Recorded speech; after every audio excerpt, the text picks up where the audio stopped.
அன்பு சகோதர சகோதரிகளே, அனைவருக்கும் வணக்கம். ராசிகளின் ரகசியங்களை பற்றி நம் பதிவில் பார்க்கலாம். மற்றவர்களுக்கு உரிய மரியாதை தருபவர்கள் மீனம், கன்னி, ரிஷபம். தனக்கு மரியாதை கொடுத்தால் திருப்பி மரியாதை கொடுப்பார்கள், இல்லையெனில் கண்டு கொள்ள மாட்டார்கள். சிம்மம், விருட்சகம், தனுசு. அதிக திமிர், அதிக மரியாதை கொண்டவர்கள் மேஷம், மகரம், கும்பம். யாரிடமும் எதையும் எதிர்பார்க்க மாட்டார்கள். இவர்கள் உலகம் தனி, அதில் அவர்கள் மட்டுமே இருப்பார்கள். மிதுனம், கடகம், துலாம். வாழ்க்கை துணையால் யாருக்கு எத்தனை சதவிகித சந்தோஷம் என்று பார்ப்போம். மேஷம், 65% உங்களுடைய வாழ்க்கை துணையால் உங்களுக்கு சந்தோஷம் கிடைக்கும். ரிஷப ராசிக்காரர்களுக்கு மிகவும் குறைவான அளவு ஆனந்தமே வாழ்க்கை துணையால் கிடைக்கும். மிதுன ராசிக்காரர்களுக்கு 30% வாழ்க்கை துணையால் உபயோகம் இருக்கும்.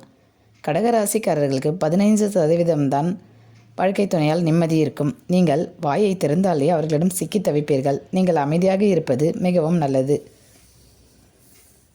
கன்னிராசிக்காரர்கள் வாழ்க்கை துணையால் கஷ்டப்படுவீர்கள். எனவே நிம்மதியாக இருக்க அவர்களிடம் அமைதியாக நடந்து கொள்வது மிகவும் சிறப்பு. துலாம் ராசிக்காரர்கள் 60% நிம்மதி. மீதி நேரத்தில் வரும் பிரச்சனைகளை சிரித்து சமாளித்து விடுவீர்கள்.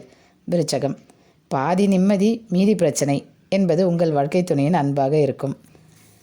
மகரம், வாழ்க்கை துணை பேச்சை கேட்டு நடப்பது உங்களுக்கு மிகவும் நன்மைகளை தரும். அவர்கள் பேச்சை மீறினால் பிரச்சனைகளில் மாட்டிக்கொள்வீர்கள். கும்பம், சண்டையும் சமாதானமும் கலந்து உங்கள் வாழ்க்கை இருக்கும். மீனம் ராசி, உங்கள் வாழ்க்கை துணையை அனுசரித்து சென்றால் உங்களுக்கு பிரச்சனைகள் இருக்காது. எந்தெந்த மாதத்தில் பிறந்தவர்கள் எப்படி இருப்பார்கள் என்று பார்ப்போம். சித்திரை மாதத்தில் பிறந்தவர்கள் நிம்மதி இல்லாதவர்களாக இருப்பார்கள். வைகாசி மாதம் பிறந்தவர்கள் தனிமையானவர்களாக இருப்பார்கள். ஆனி மாதம் பிறந்தவர்கள் ஏமாளியாகவர் இருப்பார்கள். ஆடி மாதம் பிறந்தவர்கள் அதிர்ஷ்டம் குறைவு. ஆவணி மாதம் பிறந்தவர்கள் அனைவரும் இருந்தும் இல்லாதவர்களாக இருப்பார்கள். புரட்டாசி மாதம் பிறந்தவர்கள் கோமாளியாக இருப்பார்கள். ஐப்பசி மாதம் பிறந்தவர்கள் அதிகம் யோசிப்பார்கள். கார்த்திகை மாதம் பிறந்தவர்கள் அதிக கவலை இருக்கும். மார்கழி மாதம் பிறந்தவர்கள் சந்தோஷமாக இருப்பது குறைவு. தை மாதத்தில் பிறந்தவர்கள் யாரையும் நம்ப மாட்டார்கள். மாசி மாதத்தில் பிறந்தவர்கள் அடுத்தவர்களை நம்பி ஏமாறுபவர்கள்.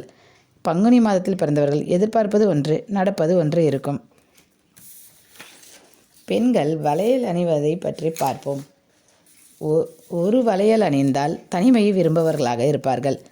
8 வளையல்கள் அணிந்தால் தெய்வ கடாட்சம் கிடைக்கும்.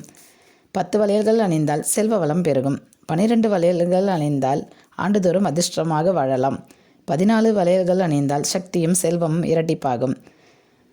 16 வளையல்கள் அணிந்தால் தொட்ட காரியங்களில் வெற்றி, மனநிறைவு உண்டாகும். 18 வளையல்கள் அணிந்தால் பெரிய வெற்றி, மன உறுதி உண்டாகும். 20 வளையல்கள் இரட்டிப்பு வளம், இரட்டிப்பு சந்தோஷம் கிடைக்கும்.